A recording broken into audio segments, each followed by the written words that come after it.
Section number 86 ਦੇ ਵਿੱਚ ਹੁਣ ਆਪਾਂ ਪੜਾਂਗੇ presumption as to certified copies of foreign judicial record। ਹੁਣ ਅਗਰ ਅਸੀਂ ਇੰਡੀਅਨ ਜੁਡੀਸ਼ੀਅਲ ਰਿਕਾਰਡ ਦੀ ਗੱਲ ਕੀਤੀ ਸੀ ਤੇ ਉਹਦੇ ਵਿੱਚ ਅਸੀਂ ਸ਼ੈਲ ਪ੍ਰਜ਼ਿਊਮ ਪੜਿਆ ਸੀ ਸੈਕਸ਼ਨ ਨੰਬਰ 80 ਦੇ ਵਿੱਚ। ਹੁਣ ਅਸੀਂ ਗੱਲ ਕਰਾਂਗੇ ਕਿ ਅਗਰ ਕੋਈ ਫੋਰਨ ਜੁਡੀਸ਼ੀਅਲ ਰਿਕਾਰਡ ਹੈਗਾ ਏ, ਫੋਰਨ ਜੁਡੀਸ਼ੀਅਲ ਰਿਕਾਰਡ ਦੀ ਅਗਰ ਸਰਟੀਫਾਈਡ ਕਾਪੀ ਕੋਰਟ ਦੇ ਵਿੱਚ ਟੈਂਡਰ ਕੀਤੀ ਜਾਂਦੀ ਏ ਤੇ ਉੱਥੇ ਪ੍ਰੈਜ਼ੰਪਸ਼ਨ ਕੋਰਟ ਦੀ ਕਿਸ ਤਰ੍ਹਾਂ ਦੀ ਹੋਏਗੀ। ਕੋਰਟ ਦੀ ਮਰਜ਼ੀ ਆ ਕਿ ਉਹਨੂੰ ਪ੍ਰੂਫ ਮੰਨਣਾ ਵਾ ਜਾਂ ਉਹਦਾ ਪ੍ਰੂਫ ਮੰਗਣਾ ਵਾ। ਕਹਿਣ ਦਾ ਮਤਲਬ ਆ ਅਗਰ ਕੋਰਟ ਇਸ ਸੈਟੀਸਫਾਈਡ ਕਿ certified copy is more than sufficient, ਇਹਦਾ ਮਤਲਬ ਕੋਰਟ ਇਹ ਕਹਿ ਸਕਦੀ ਹੈ ਕਿ this document is genuine and accurate.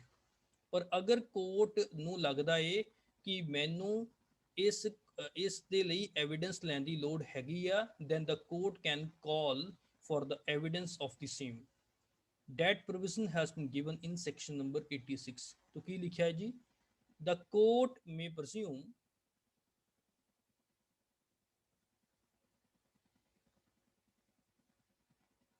the court may presume that any document purporting to be a certified copy of any judicial record of any country not forming part of India।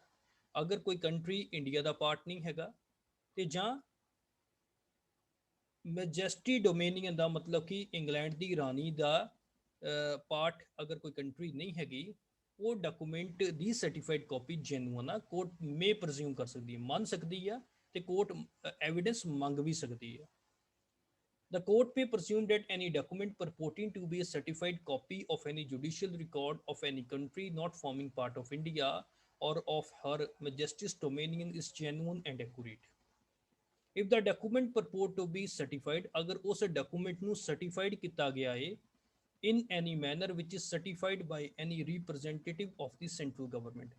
अगर central government ਦੇ representative ਦੇ ਦੁਆਰਾ ਉਸ document ਨੂੰ sign ਕੀਤਾ ਗਿਆ ਹੈ in or for such country to be the manner commonly in use in that country, ਉਸ ਤਰੀਕੇ ਦੇ ਨਾਲ ਉਹਨੂੰ ਸਰਟੀਫਾਈਡ ਕੀਤਾ ਹੈ ਜਿਸ ਤਰੀਕੇ ਦੇ ਨਾਲ ਉਸ ਕੰਟਰੀ ਦੇ ਵਿੱਚ ਉਸ ਡਾਕੂਮੈਂਟ ਨੂੰ ਸਰਟੀਫਾਈਡ ਕੀਤਾ ਜਾਂਦਾ ਹੈ for the certification of judicial record. ਤੇ ਕੋਰਟ ਇਹ ਮੰਨ ਸਕਦੀ ਆ ਕਿ ਇਹ ਜੋ ਜੁਡੀਸ਼ੀਅਲ ਰਿਕਾਰਡ ਦੀ ਸਰਟੀਫਾਈਡ ਕਾਪੀ ਇੱਕ ਜੈਨੂਇਨ ਕਾਪੀ ਹੈਗੀ ਆ, ਇੱਕ ਐਕੂਰੇਟ ਕਾਪੀ ਹੈਗੀ ਆ। An officer who with respect to any territory or place not forming part of India or Her Majesty's Dominion is a political agent there for as defined in section number 3 clause number 43 of General Clauses Act 1897 shall for the purpose of this section be deemed to be a representative of the central government in and for the country comprising that territory or place।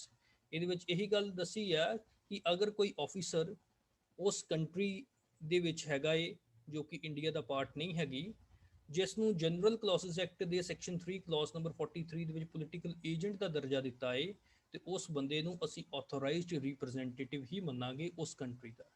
So this is something about section number 86। 86 ਨੂੰ ਇੱਕ ਵਾਰ ਮੈਂ repeat ਕਰਵਾ ਦਿੰਦਾ। The court may presume that any document purporting to be a certified copy of any judicial record of any country which country is not forming a part of India। अगर वो country India का part नहीं हैगी ते जां मतलब England की रानी के डोमेनियन का पार्ट वो कंट्री नहीं हैगी ते ओदी अगर जुडिशियल रिकॉर्ड की कोई सर्टिफाइड कॉपी इंडियन कोर्ट के सामने आ जाती है तो कोर्ट मे प्रज्यूम कर सकती है कि डॉकूमेंट जिहड़ा वा जेन्युइन डॉकूमेंट है एंड एक्यूरेट है।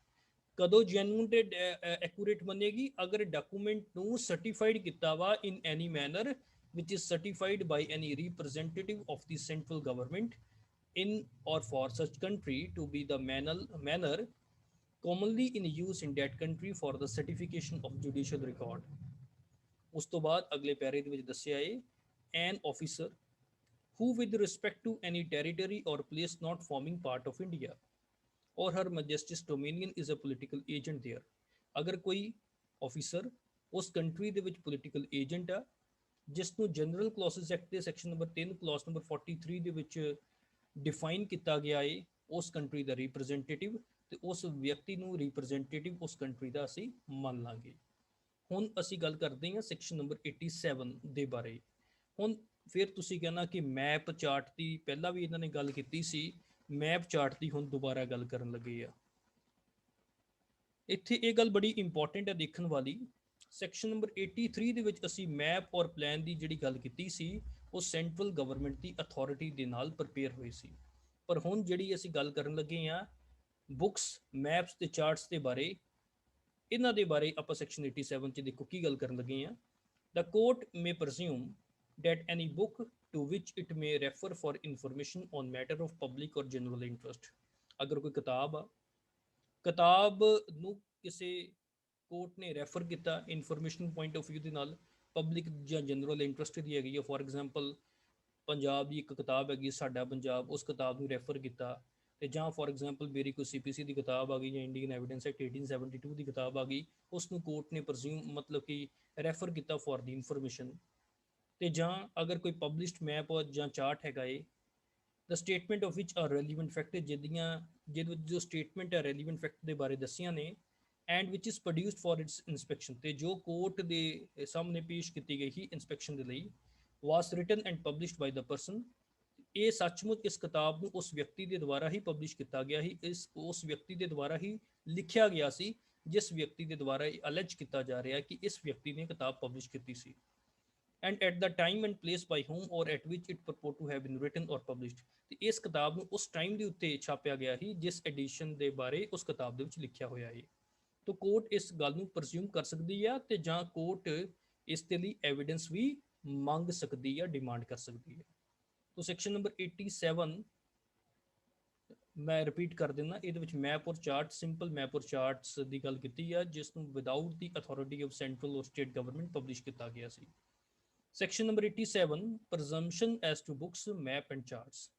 The court may presume that any book to which it may refer for information on matter of public or general interest, and that any published map or chart, the statement of which are relevant fact, ਜਿਹਦੀਆਂ ਦੇ ਵਿੱਚ ਜੋ statements ਲਿਖੀਆਂ ਨੇ ਉਹ relevant facts ਦੇ regardingly ਦਿੱਤੀਆਂ ਨੇ, ਅਗਰ ਉਸ ਕਿਤਾਬ ਨੂੰ ਪ੍ਰੋਡਿਊਸ ਕੀਤਾ ਜਾਂਦਾ ਹੈ for the purpose of inspection of the court ਇਹ ਪ੍ਰਜ਼ਿਊਮ ਕਰੇਗੀ ਕਿ it was written and published by the person and at the time and place by whom or at which it purport to have been written or published. So this is something about section number 87. ਹੁਣ ਉਸ ਤੋਂ ਬਾਅਦ section 88 ਦੀ ਗੱਲ ਕਰਦੇ ਹਾਂ, presumption as to telegraphic messages. ਅਗਰ ਮੰਨ ਲਓ ਕੋਈ ਟੈਲੀਗ੍ਰਾਫਿਕ ਮੈਸੇਜ ਇੱਕ ਵਿਅਕਤੀ ਦੂਸਰੇ ਵਿਅਕਤੀ ਨੂੰ ਦਿੰਦਾ ਹੈ ਤਾਂ ਕੋਰਟ ਉਸ ਟਾਈਮ ਦੇ ਉੱਤੇ ਕੀ ਪ੍ਰਜ਼ਿਊਮ ਕਰ ਸਕਦੀ ਹੈ। The court may presume that a message forwarded from a telegraph office to the person to whom such message purport to be addressed correspond with the message delivered for transmission at the office from which the message purport to be sent.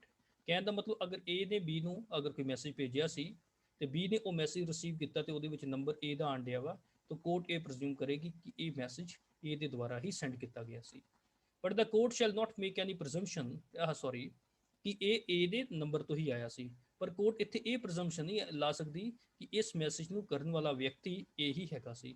It may be happen ਕਿ ਕਿਸੇ ਵਿਅਕਤੀ ਨੇ A the mobile ਲੈ ਕੇ ਉਹ ਤੋਂ ਇਹ message ਕੀਤਾ ਹੋਵੇ। But the court shall not make any presumption as to the person by whom such message was delivered for transmission. It is very important. Court ਇਸ ਨੰਬਰ ਦੇ ਰਿਗਾਰਡਿੰਗਲੀ ਪ੍ਰਜ਼ੰਪਸ਼ਨ ਲਾ ਸਕਦੀ ਹੈ ਕਿ ਇਸ ਨੰਬਰ ਤੋਂ ਮੈਸੇਜ ਆਇਆ ਸੀ, but it is not necessary ਕਿ ਇਹ ਉਸੇ ਵਿਅਕਤੀ ਨੇ ਮੈਸੇਜ ਕੀਤਾ ਹੋਵੇ ਜਿਹਦੇ ਨਾਮ ਦੇ ਉੱਤੇ ਉਹ ਨੰਬਰ ਚੱਲਦਾ ਪਿਆ ਵਾ। ਪਰਸਨ ਦੇ ਰਿਗਾਰਡਿੰਗਲੀ ਪ੍ਰਜ਼ੰਪਸ਼ਨ ਕੋਰਟ ਨਹੀਂ ਲਾ ਸਕਦੀ, ਸਿਰਫ ਨੰਬਰ ਦੇ ਰਿਗਾਰਡਿੰਗਲੀ ਪ੍ਰਜ਼ੰਪਸ਼ਨ ਲਾ ਸਕਦੀ ਹੈ। ਮੈਂ ਇੱਕ ਵਾਰ ਰਿਪੀਟ ਕਰ ਦਿੰਦਾ, section number 88 presumption as to telegraphic messages. The court may presume that a message forwarded from a telegraph office to the person to whom such message purport to be addressed correspond with a message delivered for transmission at the office from which the message purport to be sent. But the court shall not make any presumption as to the person by whom such message was delivered for transmission.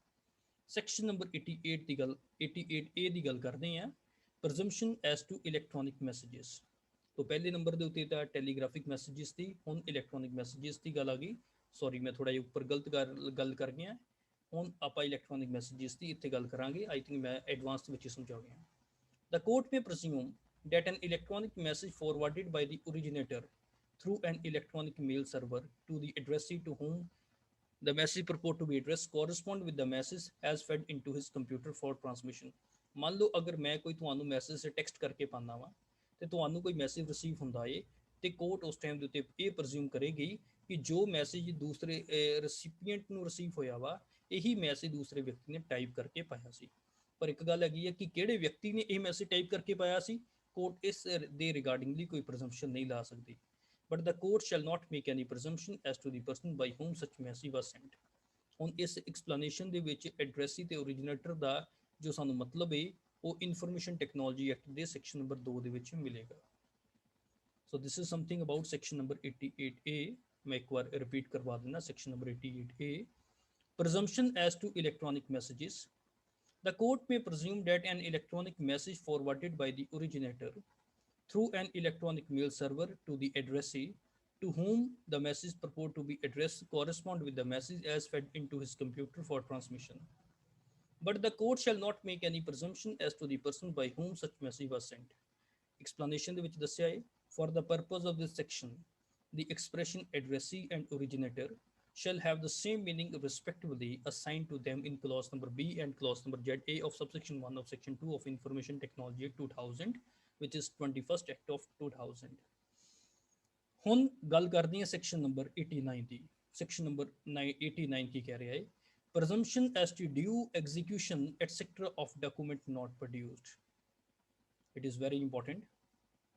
ਮੰਨ ਲਓ for example ਦੇ ਤੌਰ ਦੇ ਉੱਤੇ ਇੱਕ party ਨੇ ਦੂਸਰੀ party ਨੂੰ ਇੱਕ notice to produce a document ਦਿੱਤਾ। ਫॉर ਐਗਜ਼ਾਮਪਲ ਆਪਾਂ ਸੈਕਸ਼ਨ 66 ਦੇ ਵਿੱਚ ਆਪਾਂ ਪੜ੍ਹਿਆ ਕਿ when a person is in the possession of a document, ਜਦੋਂ ਇੱਕ ਵਿਅਕਤੀ ਦੇ ਕੋਲ ਇੱਕ ਡਾਕੂਮੈਂਟ ਦੀ ਪੋਜੈਸ਼ਨ ਆ ਤੇ ਦੂਸਰੀ ਪਾਰਟੀ ਉਸ ਡਾਕੂਮੈਂਟ ਨੂੰ ਮੰਗਦੀ ਪਈ ਹੈ for the production before the court, ਤੇ ਉਹ ਵਿਅਕਤੀ ਜਾਣਬੁੱਝ ਕੇ ਉਸ ਡਾਕੂਮੈਂਟ ਨੂੰ ਕੋਰਟ ਦੇ ਵਿੱਚ ਪੇਸ਼ ਨਹੀਂ ਕਰਦਾ। ਕੋਰਟ ਇਹ ਨਹੀਂ ਹੈਗੀ ਕਿ ਚਲੋ ਕੋਈ ਗੱਲ ਨਹੀਂ, ਨਹੀਂ ਦਿੱਤਾ ਤੇ ਕੋਈ ਗੱਲ ਨਹੀਂ, ਤੁਸੀਂ ਸਾਬਤ ਕਰੋ। ਸੈਕਸ਼ਨ ਨੰਬਰ 89 ਇਹ ਗੱਲ ਕਰਦੀ ਆ that the court shall presume, ਉੱਥੇ ਕੋਰਟ ਪ੍ਰਜ਼ਿਊਮ ਕਰੇਗੀ that every document called for, ਜਿਹਦੇ ਬਾਰੇ ਡਿਮਾਂਡ ਕੀਤੀ ਗਈ ਸੀ, but was not produced after notice to produce, ਪਰ ਦੂਸਰੀ ਪਾਰਟੀ ਨੇ ਨੋਟਿਸ ਟੂ ਪ੍ਰੋਡਿਊਸ ਰਿਸੀਵ ਕਰਨ ਤੋਂ ਬਾਅਦ ਵਿੱਚ ਵੀ ਉਸ ਡਾਕੂਮੈਂਟ ਨੂੰ ਪੇਸ਼ ਨਹੀਂ ਕੀਤਾ, ਉਸ ਡਾਕੂਮੈਂਟ ਨੂੰ ਅਟੈਸਟ ਕੀਤਾ ਗਿਆ ਸੀ, ਸਟੈਂਪ ਕੀਤਾ ਗਿਆ ਸੀ ਤੇ ਐਗਜ਼ੀਕਿਊਟ ਕੀਤਾ ਗਿਆ ਸੀ ਇਨ ਦਾ manner which is required by law। so this is something about section number 89। ਹੁਣ ਇਸ ਅੱਜ lecture the last section which is very important, ਬਹੁਤ ਹੀ ਇੰਪੋਰਟੈਂਟ ਸੈਕਸ਼ਨ ਹੈਗਾ ਏ, ਜਿਹਦੇ ਉੱਤੇ ਨੰਬਰ ਆਫ ਟਾਈਮਸ ਕੁਐਸਚਨ ਆ ਜਾਂਦੇ ਨੇ। Presumption as to documents 30 years old. ਅਗਰ ਕੋਈ document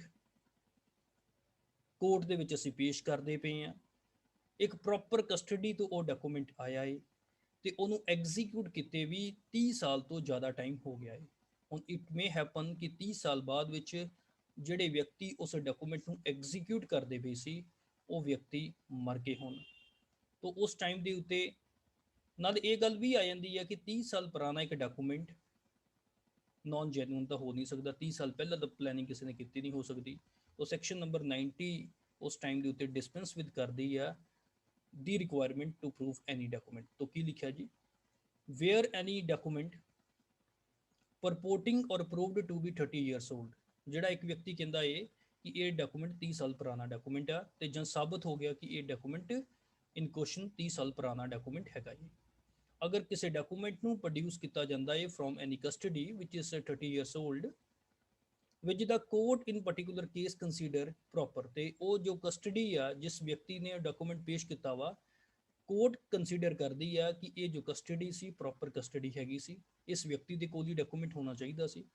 then the court may presume, court ਇੱਥੇ ਪ੍ਰਜ਼ਿਊਮ ਕਰ ਸਕਦੀ ਆ that the signature and every other part of such a document which purport to be in the handwriting of any particular person, court ਉਸ time ਦੇ ਉੱਤੇ ਇਹ ਪ੍ਰਜ਼ਿਊਮ ਕਰ ਸਕਦੀ ਆ ਕਿ ਇਸ ਡਾਕੂਮੈਂਟ ਦੇ ਉੱਤੇ ਅਗਰ ਕਿਸੇ ਵਿਅਕਤੀ ਦੇ ਕੋਈ ਸਾਈਨ ਹੈਗੇ ਆ, ਇਹ ਉਸੇ ਵਿਅਕਤੀ ਦੀ ਹੈਂਡਰਾਈਟਿੰਗ ਦੇ ਵਿੱਚ ਆ ਜਿਹੜੇ ਵਿਅਕਤੀ ਦੀ ਹੈਂਡਰਾਈਟਿੰਗ ਦੇ ਵਿੱਚ ਇਹ ਅਲੈਜ ਕੀਤੇ ਜਾ ਰਹੇ ਆ। And in case of A document ਐਗਜ਼ੀਕਿਊਟਿਡ ਔਰ ਅਟੈਸਟਡ, ਅਗਰ ਕੋਈ ਡਾਕੂਮੈਂਟ ਐਗਜ਼ੀਕਿਊਟ ਹੋਇਆ ਵਾ ਜਾਂ ਅਟੈਸਟ ਹੋਇਆ ਵਾ, ਇਹ ਉਹਨਾਂ ਹੀ ਵਿਅਕਤੀਆਂ ਦੇ ਦੁਆਰਾ ਐਗਜ਼ੀਕਿਊਟ ਹੋਏ ਆ, ਇਹ ਉਹਨਾਂ ਹੀ ਵਿਅਕਤੀਆਂ ਦੇ ਦੁਆਰਾ ਅਟੈਸਟ ਹੋਏ ਆ ਜਿਹਦੇ ਬਾਰੇ ਇਹ ਅਲੈਜ ਕੀਤਾ ਜਾਂਦਾ ਹੈ ਕਿ ਇਹਨਾਂ ਵਿਅਕਤੀਆਂ ਦੇ ਦੁਆਰਾ ਇਹ ਡਾਕੂਮੈਂਟ ਐਗਜ਼ੀਕਿਊਟ ਜਾਂ ਅਟੈਸਟ ਹੋਏ ਸੀ। It is very important. Section number 90, ਮੈਂ ਸੈਕਸ਼ਨ ਨੰਬਰ 90 ਨੂੰ ਰਿਪੀਟ ਕਰ ਦਿੰਦਾ।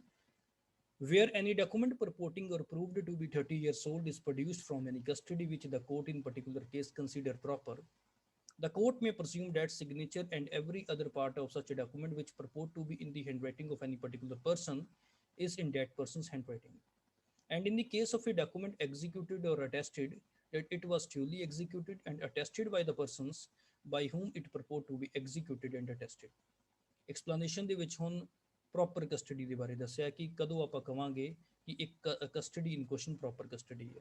ਫੋਰ ਐਗਜ਼ਾਮਪਲ ਦੇ ਤੌਰ ਦੇ ਉੱਤੇ ਅਗਰ ਅਸੀਂ ਆਪਣੇ ਮਕਾਨ ਦੀ ਗੱਲ ਕਰੀਏ, ਇਟ ਵਾਸ ਪਰਚੇਸਡ 30 ਇਅਰਸ ਅਗੋ, ਤੇ ਅਗਰ ਉਸ ਟਾਈਮ ਦੇ ਉੱਤੇ ਕੋਈ ਸੇਲ ਡੀਡ ਹੋਈ ਸੀ, ਕੋਈ ਬਿਆਨਾ ਹੋਇਆ ਸੀ, ਤਾਂ ਉਸ ਬਿਆਨੇ ਨੂੰ ਅਗਰ ਆਪਾਂ ਕੋਰਟ ਦੇ ਵਿੱਚ ਮਤਲਬ ਲੈ ਕੇ ਆਉਂਦੇ ਹਾਂ, ਤੇ ਅਗਰ ਉਹ ਡਾਕੂਮੈਂਟ ਸਾਡੇ ਕੋਲ ਹੀ ਹੈਗਾ ਵਾ, that custody will be considered to be the proper custody.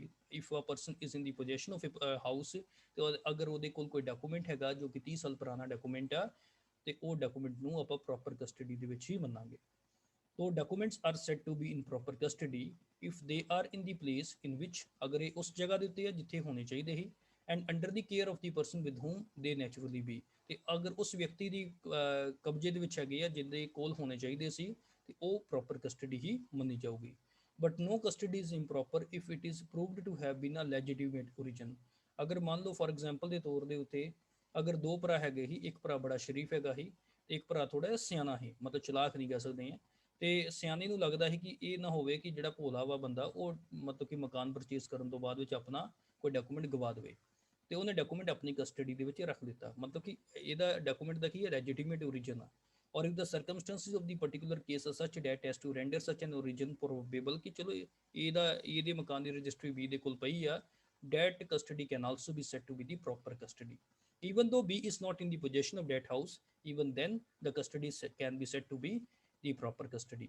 ਇਹ ਜੋ ਐਕਸਪਲੇਨੇਸ਼ਨ ਹੈਗੀ ਆ, ਜੋ ਅਸੀਂ ਐਕਸਪਲੇਨੇਸ਼ਨ ਪੜ੍ਹੀ ਆ, ਇਹ ਸੈਕਸ਼ਨ ਨੰਬਰ 81 ਦੇ ਉੱਤੇ ਵੀ ਅਪਲਾਈ ਹੁੰਦੀ ਆ, ਕਿ ਅਗਰ ਕੋਈ gazette, newspaper, private act of parliament ਜਾਂ ਅਦਰ ਡਾਕੂਮੈਂਟ ਅਗਰ ਅਸੀਂ ਪੇਸ਼ ਕਰਦੇ ਹਾਂ ਕਿਸੇ ਯੂਕੇ ਜਾਂ ਯੂਕੇ ਦੀ ਕਲੋਨੀ ਦਾ, ਤੇ ਜਿਹੜੇ ਵਿਅਕਤੀ ਦੇ ਕੋਲ ਉਸ ਪ੍ਰੋਪਰ ਡਾਕੂਮੈਂਟ ਦੀ ਪੋਜੀਸ਼ਨ ਆ, that must B the proper custody. ਆਓ ਜੀ ਇੱਕ ਵਾਰ ਮੈਂ ਇਹਦੇ ਵਿੱਚ ਜੋ ਅਟੈਚ ਇਲਸਟ੍ਰੇਸ਼ਨਸ ਹੈਗੀਆਂ ਨੇ ਉਹ ਇਲਸਟ੍ਰੇਸ਼ਨਸ ਕਰਾ ਦਿੰਦਾ, ਤੇ ਇਸ ਤੋਂ ਬਾਅਦ ਵਿੱਚ ਆਪਣਾ ਟੌਪਿਕ ਕੰਪਲੀਟ ਹੋ ਜਾਣਾ। 3 ਇਲਸਟ੍ਰੇਸ਼ਨਸ ਹੈਗੀਆਂ, ਆਓ ਜੀ ਵਾਰੀ ਵਾਰੀ ਗੱਲ ਕਰਦੇ ਹਾਂ। ਇਹ has been in possession of landed property for a long time, ਇਹਦੇ ਕੋਲ ਇੱਕ ਕਾਫੀ ਲੰਬਾ ਟਾਈਮ ਹੋ ਗਿਆ ਹੈ, ਉਹਦੇ ਕੋਲ ਪ੍ਰੋਪਰਟੀ ਹੈਗੀ ਆ, ਪ੍ਰੋਪਰਟੀ ਦਾ ਕਬਜ਼ਾ ਵੀ ਆ। He produced from his custody deeds relating to land showing his title to the property। ਉਹਨੇ ਆਪਣੀ ਕਸਟਡੀ ਦੇ ਵਿੱਚੋਂ ਡੀਡ ਦਿਖਾ ਦਿੱਤੀ ਜਿਹਦੇ ਵਿੱਚ ਉਹਦਾ ਟਾਈਟਲ ਸ਼ੋ ਹੁੰਦਾ ਪਿਆ ਹੈ। ਇਹਦੇ ਵਿੱਚ ਜੋ ਕਸਟਡੀ ਸੀ ਇਹਦੀ, ਇਹ ਪ੍ਰੋਪਰ ਕਸਟਡੀ ਹੈ, ਕਿਉਂਕਿ ਉਹਦੇ ਕੋਲ ਕਬਜ਼ਾ ਵੀ ਆ ਤੇ ਉਹਦੇ ਕੋਲ ਟਾਈਟਲ ਡੀਡ ਵੀ ਆ, ਇਸ ਕਰਕੇ ਜੋ ਕਸਟਡੀ ਆ ਉਹ ਆਪਾਂ ਪ੍ਰੋਪਰ ਕਸਟਡੀ ਮੰਨਾਂਗੇ। ਤੇ ਬੀ ਦੇ ਵਿੱਚ ਕੀ ਆ, ਇਹ produce deed relating to landed property of which he is the mortgagee. ਇਹਨੇ ਪ੍ਰੋਡਿਊਸ ਕੀਤਾ ਇੱਕ ਲੈਂਡਡ ਪ੍ਰੋਪਰਟੀ ਦੇ ਰਿਗਾਰਡਿੰਗਲੀ ਡੀਡ ਜਿਹਦਾ ਉਹ ਮੌਰਟਗੇਜੀ ਹੈਗਾ। ਮੰਨ ਲਓ ਫੋਰ ਐਗਜ਼ਾਮਪਲ ਲਾਲਾ ਜੀ ਹੈਗੇ ਸੀ, ਇਹਨਾਂ ਦੇ ਕੋਲ ਕਿਸੇ ਨੇ ਪ੍ਰੋਪਰਟੀ ਆਪਣੀ ਗਿਰਵੀ ਪਾ ਦਿੱਤੀ ਸੀ, ਕੋਈ ਬੈਂਕ ਹੈਗਾ ਵਾ, ਤੋ ਹੁਣ ਮੌਰਟਗੇਜਰ ਇਜ਼ ਇਨ ਪੋਜੈਸ਼ਨ। ਤੇ ਇੱਕ ਮਿੰਟ, ਆਈ ਥਿੰਕ ਕੁਝ ਗਲਤ ਲਿਖੀ ਗਈ ਹੈ।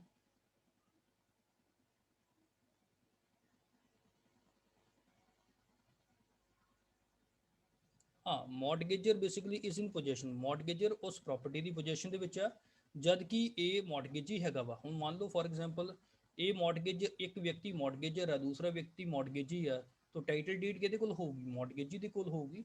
ਇਸ ਕਰਕੇ ਇਸ ਕਸਟਡੀ ਨੂੰ ਵੀ ਪ੍ਰੋਪਰ ਕਸਟਡੀ ਮੰਨਿਆ ਜਾਏਗਾ। ਹੁਣ ਆਓ ਜੀ ਸੀ ਇਲਸਟ੍ਰੇਸ਼ਨ ਦੀ ਗੱਲ ਕਰਦੇ ਹਾਂ। A connection of B produce a deed relating to land in B's possession which was deposited with him by B for safe custody। ਇਹ ਜੋ ਕਿ B ਦੇ ਕਨੈਕਸ਼ਨ ਦੇ ਵਿੱਚ ਹੈਗਾ ਏ, A ਨੇ ਇੱਕ ਡੀਡ ਪ੍ਰੋਡਿਊਸ ਕੀਤੀ ਜੋ ਕਿ B ਦੇ ਕਬਜ਼ੇ ਦੇ ਵਿੱਚ ਹੈਗੀ ਸੀ, ਜੋ ਕਿ B ਨੇ ਉਹਦੇ ਕੋਲ ਡਿਪੋਜ਼ਿਟ ਕਰਵਾ ਦਿੱਤੀ ਸੀ ਕਿ ਮੇਰਾ ਭਰਾ ਹੈ ਤੂੰ ਸੇਫ ਕਸਟਡੀ ਦੇ ਵਿੱਚ ਰੱਖ। ਇਹਦੇ ਵਿੱਚ ਵੀ ਜੋ ਕਸਟਡੀ ਇਨ ਕੁਐਸਚਨ ਆ, that is the proper custody. So this is something about section number 90। ਆਓ ਜੀ ਸੈਕਸ਼ਨ ਨੰਬਰ 90 ਤੋਂ ਬਾਅਦ ਵਿੱਚ 90A ਵੀ ਆਪਾਂ ਗੱਲ ਕਰ ਲੈਂਦੇ ਆ। ਆਪਾਂ ਸੈਕਸ਼ਨ ਨੰਬਰ 90 ਤੇ 90A ਦੇ ਵਿੱਚ ਡਿਫਰੈਂਸ ਕੀ ਹੈਗਾ। ਸੈਕਸ਼ਨ ਨੰਬਰ 90 ਦੇ ਵਿੱਚ ਸਿੰਪਲ ਡਾਕੂਮੈਂਟ ਦੀ ਗੱਲ ਕੀਤੀ ਹੈ ਜੋ ਕਿ 30 ਸਾਲ ਪੁਰਾਣਾ ਵਾ, ਪਰ ਅਗਰ ਇਲੈਕਟ੍ਰੋਨਿਕ ਰਿਕਾਰਡ 5 ਸਾਲ ਪੁਰਾਣਾ ਹੋਵੇ ਤੇ ਉਹਦੇ ਉੱਤੇ ਵੀ ਸੇਮ ਇਹੀ ਪ੍ਰੈਜ਼ੰਪਸ਼ਨ ਐਪਲੀਕੇਬਲ ਹੋਏਗੀ। ਆਓ ਜੀ ਸੈਕਸ਼ਨ ਨੰਬਰ 90A ਪੜ੍ਹਾ ਦਈਏ। Presumption as to electronic record 5 years old where any electronic record purported or proved to be 5 years old, ਅਗਰ ਉਸ ਡਾਕੂਮੈਂਟ ਨੂੰ ਆਪਾਂ ਕਹਿੰਦੇ ਆ ਕਿ ਉਹ 5 ਸਾਲ ਪੁਰਾਣਾ ਵਾ, is produced from any custody which the court in particular case consider proper।